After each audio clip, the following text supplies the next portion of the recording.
Hi friends, அஸ்ஸலாமு அலைக்கும். Welcome to my channel. இன்றைக்கி நம்ம சேனலில் டேஸ்டியான ஈஸியான ஒரு மார்னிங் பிரேக்ஃபாஸ்ட் ரெசிபி தான் பார்க்க போகிறோம். வாங்க எப்படி பண்ணலான்னு பார்க்கலாம். அதுக்கு முன்னாடி நம்ம சேனலை சப்ஸ்கிரைப் பண்ணாதவங்க சப்ஸ்கிரைப் பண்ணிடுங்க. பக்கத்தில் இருக்கக்கூடிய பெல் ஐகானையும் கிளிக் பண்ணிடுங்க. இப்போ நம்ம வீடியோக்குள்ளே போகலாம். ஒரு பவுல் எடுத்திருக்கேன். அதில் 2 முட்டையை உடைச்சி ஊற்றிடலாம். ஒரு ஆளுக்கு சாப்பிட்றதுக்கு இது கரெக்டாகவே இருக்கும். 2 முட்டையையும் உடைச்சதுக்கப்புறமா கொஞ்சமாக சால்ட்டு சேர்த்துக்கலாம். நம்ம மட்டன் கிரேவி ஆட் பண்ண போகிறோம். அதனால் கொஞ்சமாக தான் நான் சால்ட்டு சேர்த்துருக்கேன். மட்டன் கிரேவியில் ஒரு மட்டன் பீஸையும் போட்டுட்டு நல்லா மசிச்சு விட்டுட்டு அதுக்கப்புறம் இந்த எக்கு கூடவே சேர்த்துக்கிடலாம். மட்டன் கிரேவி இந்த முட்டை கூட நல்லா கலக்கணும். அதனால் நல்லா மிக்ஸ் பண்ணிக்கிடலாம்.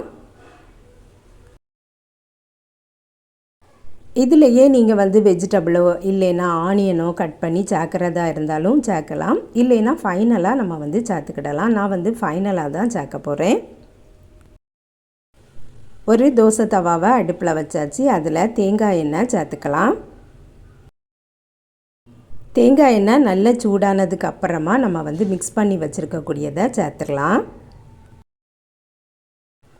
இது ஈஸியான ரெசிபி தான், ஆனால் டேஸ்டியாகவும் இருக்கும், நல்ல ஹெல்த்தியாகவும் இருக்கும். ட்ரை பண்ணி பாருங்கள். ஆனால் சூடோடையே சாப்பிட்றணும்.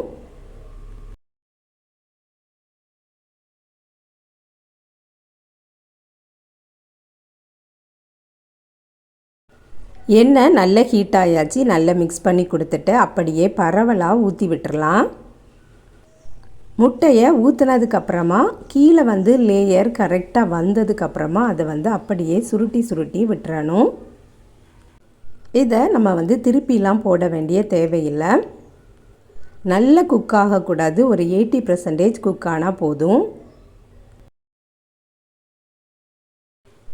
இப்படி புரட்டி போட்டுட்டோம்னா உள்ளுக்கு இருக்கக்கூடியது ஓரளவுக்கு குக் ஆகிருக்கும். இதை சூடோடையே சாப்பிட்டா தான் நல்லாயிருக்கும். சில பேருக்கு இந்த மாதிரி சாப்பிட்றதுக்கு பிடிக்காது.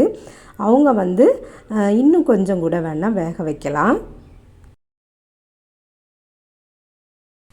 போதும். இதுக்கு மேலே குக் ஆகக்கூடாது. நம்ம வேற ஒரு பாத்திரத்துக்கு மாற்றிடலாம். மட்டன் கிரேவியோ சிக்கன் கிரேவியோ இருந்தால் தான் இது ரொம்பவுமே டேஸ்டியாக இருக்கும். அப்படி இல்லை அப்படின்னா நீங்கள் கொஞ்சம் சிக்கன் மசாலா இல்லைன்னா மட்டன் மசாலா அப்படி சேர்த்துக்கிடலாம். கலக்கி ரெடி ஆகிட்டு வேறு பாத்திரத்துக்கு மாற்றிடலாம்.